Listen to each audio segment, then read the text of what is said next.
Page 47 of 165. D. The defendant organized and caused his electors to submit fraudulent certificates, creating the false appearance that states submitted competing electoral slates.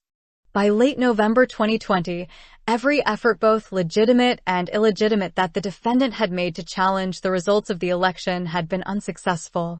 The defendant, his campaign, and their allies had lost or withdrawn one election lawsuit after another in the 7 targeted states. Page 48 of 165. And the defendant and co-conspirators' efforts to overturn the legitimate vote count through a pressure campaign on state officials and through false claims made directly to state legislators in formal or pseudo-hearings continued to fail. So in early December, the defendant and his co-conspirators developed a new plan regarding the targeted states that the defendant had lost: Arizona, Georgia, Michigan, Nevada, New Mexico, Pennsylvania, and Wisconsin, to organize the people who would have served as the defendant's electors had he won the popular vote, and cause them to sign and send to Pence, as president of the Senate, certifications in which they falsely represented themselves as legitimate electors who had cast electoral votes for the defendant.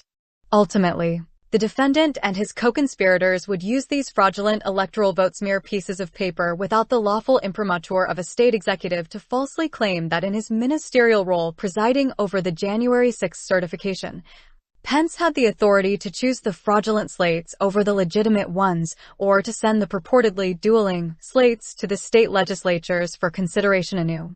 The fraudulent elector plan's arc and obstructive purpose is reflected in a series of memoranda drafted in late November and early December by CC5, an attorney who volunteered to assist the defendant's campaign in lawsuits challenging the election in Wisconsin. Beginning with a memorandum drafted on November 18, CC5 advocated that the defendant's elector nominees in Wisconsin meet and cast votes on the date required by the ECA in 2020, December 14, in the event that an ongoing recount in the state reversed the defendant's loss there.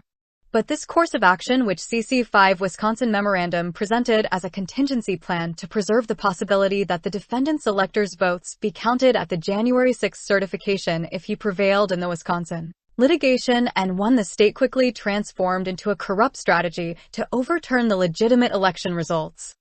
Page 49 of 165. CC5 revealed this obstructive plan in 2 additional memoranda, dated December 6 and December 9, which proposed that the defendant's elector nominees in 6 of the targeted states, all but New Mexico, a state the defendant lost by more than 10% of the popular vote, sparsely referenced in his false claims of voter fraud, and did not envision challenging at the inception of the elector scheme, meet on December 14. Sign fraudulent certifications, and send them to the vice president to manufacture a fake controversy during the January 6 congressional certification.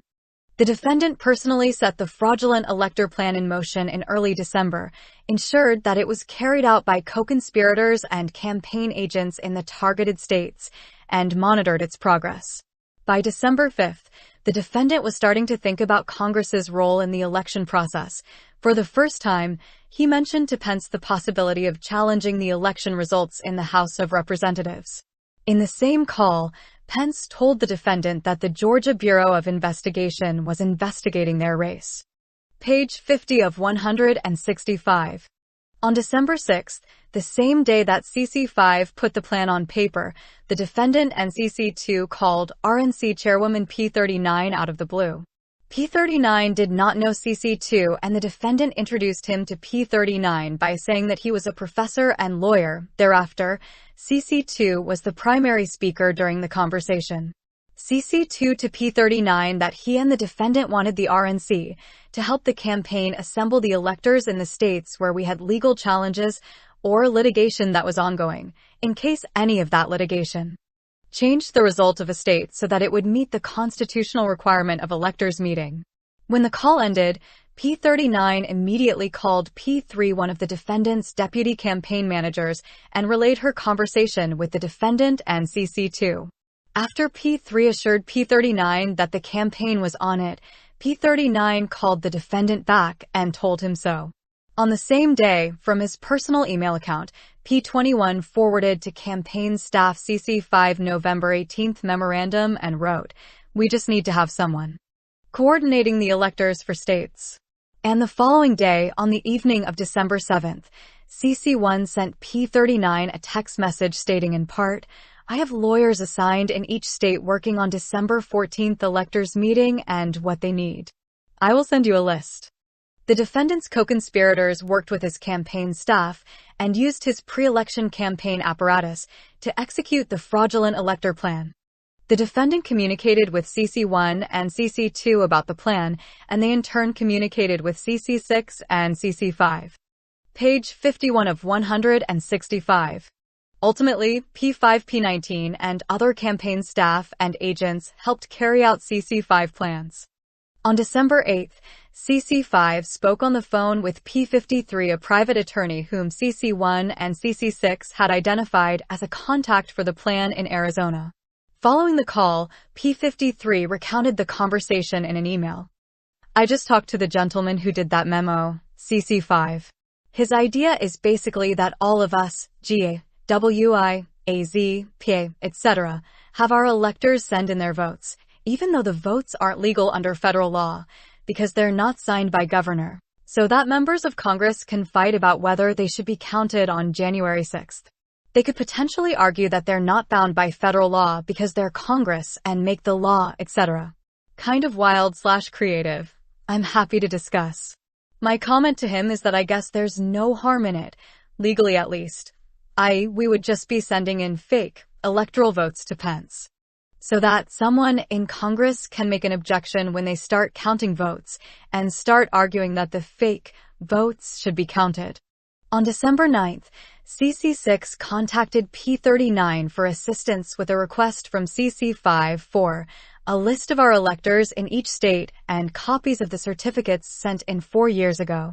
P39 responded that campaign employees were already assisting in the effort and referred CC6 to P3. Page 52 of 165. The next day, at CC1 direction, CC5 generated direction to the electors in all of the targeted states except for Wisconsin, which had already received his memos, and New Mexico, which he had not yet been asked to do, on how best to mimic the manner in which valid electors were required by state law to gather and vote, along with fraudulent certificates of vote for the defendant's electors to sign.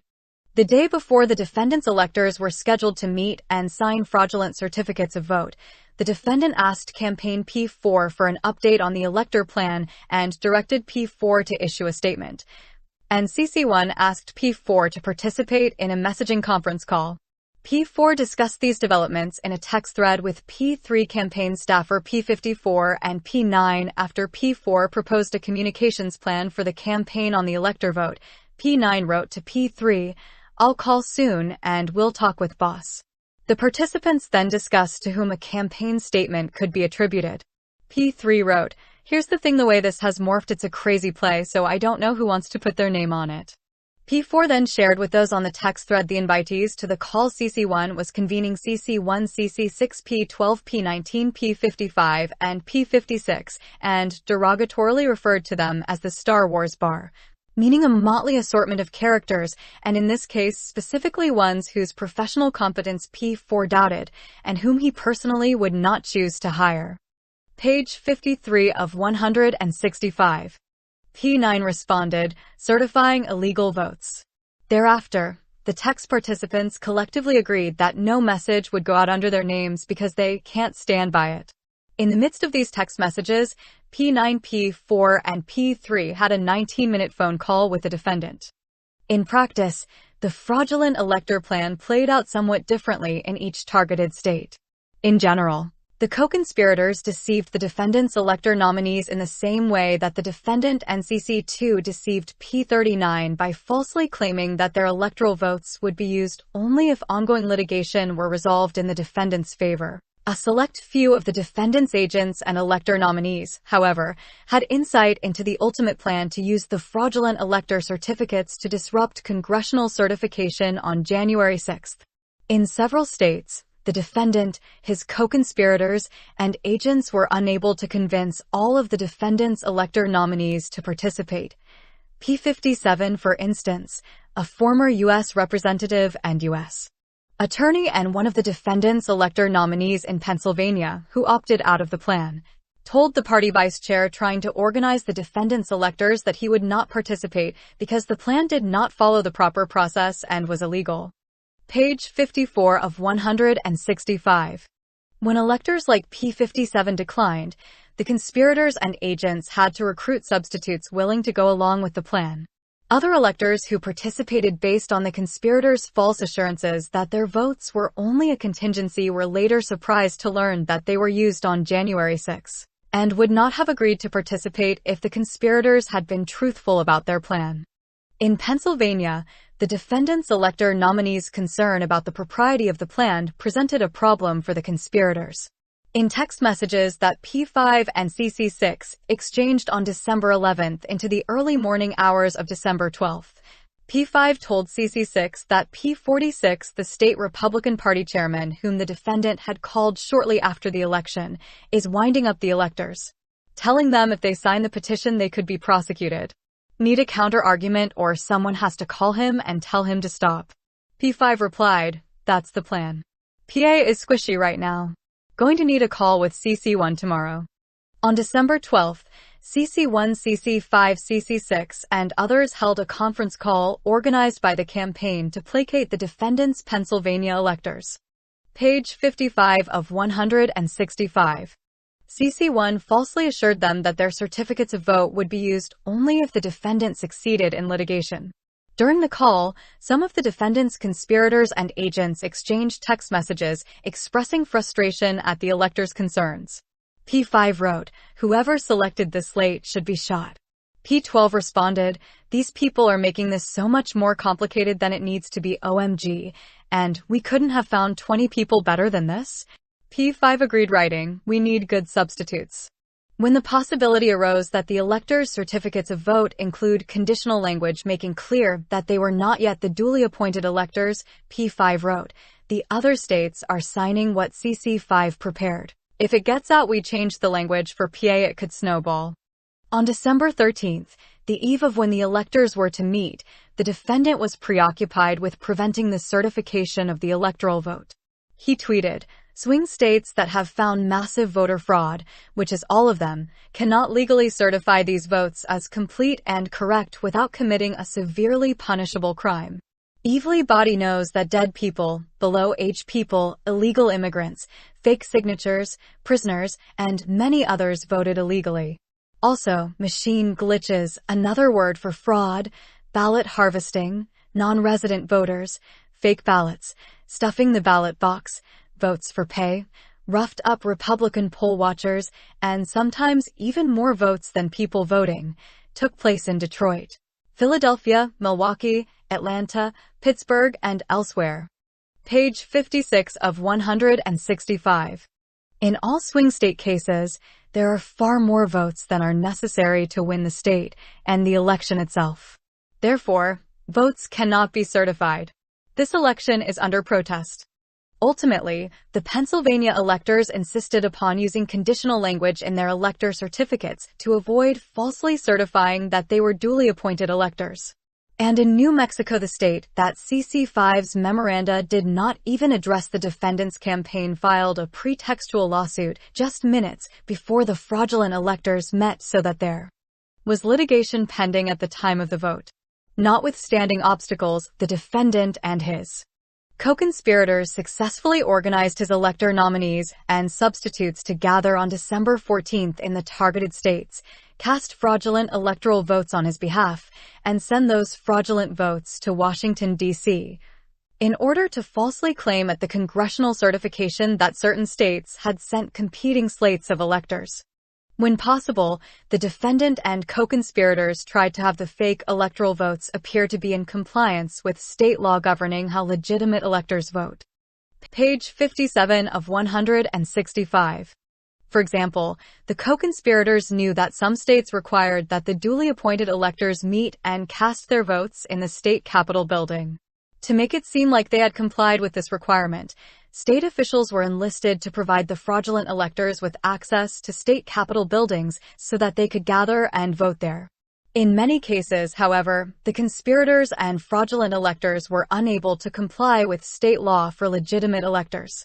For example, Pennsylvania law required the governor to give notice whenever an elector was substituted, but the conspirators could not arrange for the governor to give notice when P46 and others opted out and had to be replaced.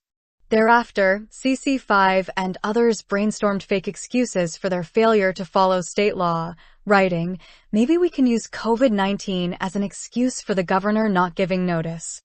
Then, on December 14, the date that duly appointed electors across the country met to cast their votes, and when the defendant's fraudulent electors in 7 states mimicked them, P39 followed up with the defendant. When she received an internal RNC email titled, "Electors Recap, Final," which summarized the day's activities with respect to electors and included a list of 6 contested states in which the defendant's electors voted, she forwarded it to the defendant's executive assistant, P42, who responded, "It's in front of him." Page 58 of 165. P39 also called the defendant to tell him that she had sent him the update, and she spoke to CC1 shortly before CC1 spoke to the defendant. At the same time that the defendant's fraudulent electors were preparing to gather and cast fraudulent votes, the defendant's co-conspirators began planning how to use the fraudulent votes to overturn the election results at the January 6 certification. On December 13, CC5 sent CC1 a memorandum that envisioned a scenario in which Pence would use the fraudulent slates as a pretext to claim that there were dueling slates of electors from the targeted states and negotiate a solution to defeat Biden. On the same day, the defendant resumed almost daily direct contact with P1, who maintained a podcast that disseminated the defendant's false fraud claims. On December 14, podcast focused on spreading lies about the defendant's fraudulent electors, including the false claim that their votes were merely a contingency in the event the defendant won legal challenges in the targeted states. On December 16, CC5 traveled to Washington with a group of private attorneys who had done work for the defendant's campaign in Wisconsin for a photo opportunity with the defendant in the Oval Office. Page 59 of 165. During the encounter, the defendant complained about Wisconsin Supreme Court Justice P49, who 2 days earlier had cast the deciding vote in rejecting the defendant's election challenge in the state. As the group was leaving, the defendant spoke directly and privately to CC5. As late as early January, the conspirators attempted to keep the full nature of the fraudulent elector plan secret. On January 3, for instance, in a private text message exchange, CC6 wrote to CC5, "Careful with your texts on text groups. No reason to text things about electors to anyone but CC2 and me." CC5 responded, "K," and CC6 followed up, "I'm probably a bit paranoid, haha." CC5 wrote, "A valuable trait."